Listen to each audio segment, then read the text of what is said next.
পাকিস্তান আর ভারত এই দুই প্রতিবেশী দেশের সম্পর্ক যেন আগুন আর বারুদের। বাইরে যতই কূটনৈতিক হাসিমুখ থাকুক, ভেতরে ফুঁসছে অগ্নিগর্ভ বাস্তবতা। সামান্য কিছু ঘটলেই যেন দাবানলের মতো ছড়িয়ে পড়ে উত্তেজনা পুরো উপমহাদেশ জুড়ে।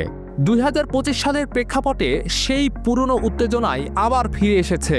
সীমান্তে সেনা মোতায়েন বাড়ছে, কথার লড়াইয়ে আগ্রাসন স্পষ্ট, আর রাজনৈতিক বক্তৃতায় শোনা যাচ্ছে যুদ্ধের দামামা।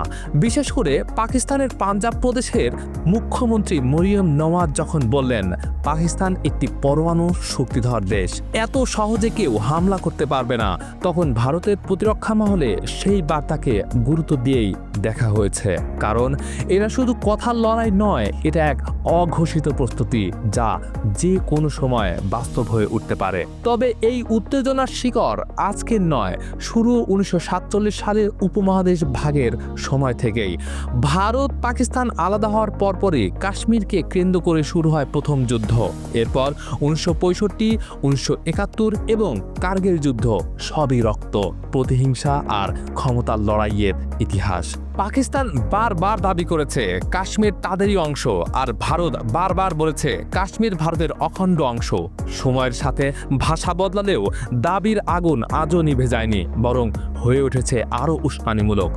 আজ যখন পাকিস্তানের নেতারা পরমাণু অস্ত্রের হুমকি দেন, তখন 1998 সালের কথা মনে পড়ে, যখন দুই দেশ পরপর পারমাণবিক পরীক্ষা চালিয়ে গোটা বিশ্বকে দেখিয়ে দিয়েছিল আমরাও পারি। তবে পারা আর চালানো, এই দুয়ের মাঝে আছে ভয়াবহ এক ব্যবধান। কারণ পারমাণবিক যুদ্ধ মানে মানব সভ্যতার জন্য এক আত্মঘাতী সিদ্ধান্ত। এখন প্রশ্ন হচ্ছে, যদি সত্যি যুদ্ধ বাঁধে, ক্ষতি কাদের বেশি হবে? তথ্য বলছে সামরিক শক্তিতে ভারত অনেকটাই এগিয়ে।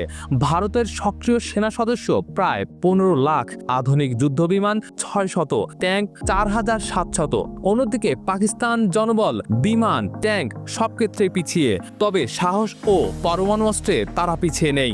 পাকিস্তানের আনুমানিক পরমাণু বোমা 170টি, ভারতের পরমাণু বোমা 107টির মতো। তবে এখানেই সবচেয়ে বড় পার্থক্য তৈরি করে ভারতের ট্রায়াড ক্যাপাবিলিটি, অর্থাৎ স্থল, আকাশ ও সমুদ্র, তিন দিক থেকেই পারমাণবিক হামলা চালানোর ক্ষমতা।